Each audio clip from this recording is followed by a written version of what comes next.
On passe à l'économie avec vous, Axel de Tarlet. 2 nouvelles fermetures d'usines.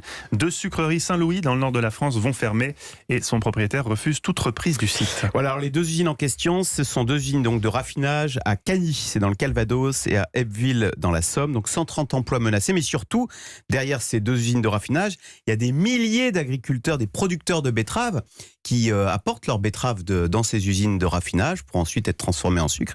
Et donc ces milliers d'agriculteurs sont évidemment très inquiets, au point que ils ont formulé une offre de reprise. Ils disent si vous fermez cette sucrerie, nous vous proposons de la racheter. Et le propriétaire en Allemagne, qui s'appelle Zucker,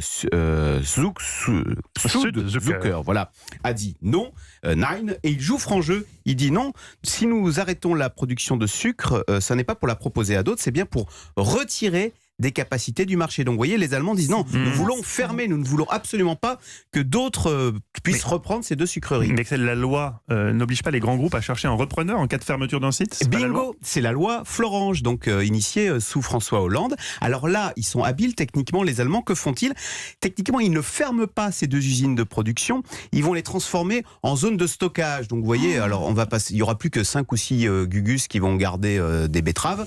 Donc si vous voulez, techniquement, alors on va voir quand même si le gouvernement ne se mêle pas de cette affaire. Alors maintenant, sur le fond, pourquoi est-ce que ces 2 usines, pourquoi est-ce que ces 2 sucreries ferment? En fait, ce qui s'est passé, c'est qu'en 2017, il y a eu un changement. Jusqu'en 2017, il y avait des quotas de production pour le sucre et il y avait un prix d'intervention garanti. 2017, libéralisation du secteur, plus de quotas de production, chacun est libre de produire autant de betteraves qu'il ne veut, mais plus de prix garanti. Et donc, on est calé sur les cours mondiaux. Que s'est-il passé? Les cours mondiaux sont évidemment plus bas que les prix qui étaient garantis aux betteraviers français. Et donc, pour compenser, les producteurs de betteraves ont dit, si on les vend moins cher, on va en fabriquer plus. Et donc, résultat, partout en Europe, la production de betteraves a augmenté de 25%. Et donc, on se retrouve aujourd'hui en totale surproduction, au point qu'en France, on fabrique 2 fois plus de sucre qu'on en consomme. Et donc, c'est ce que disent les Allemands. Ils disent, attendez, il y a trop de sucreries en Europe. Et d'ailleurs, il y a également l'autre qui s'appelle Crystal Union qui va fermer également 2 sucreries. Donc, vous voyez, on n'a pas fermé des sucreries en France. Il y en a 25 en tout. Donc là, il s'agit de Bourdon dans le Puy-de-Dôme et de Toury dans l'Eure-et-Loir.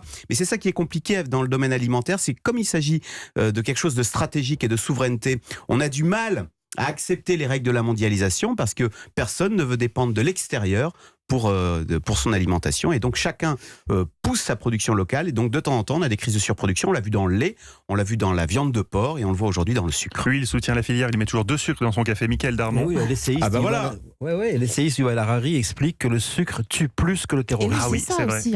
Oui, c'est parce qu'en plus, on arrive à une période où les gens mangent de moins en moins de sucre. Voilà, donc, et les récoltes sont excellentes en Inde et au Brésil. Et donc, effectivement, il faudrait sucrer davantage les fraises.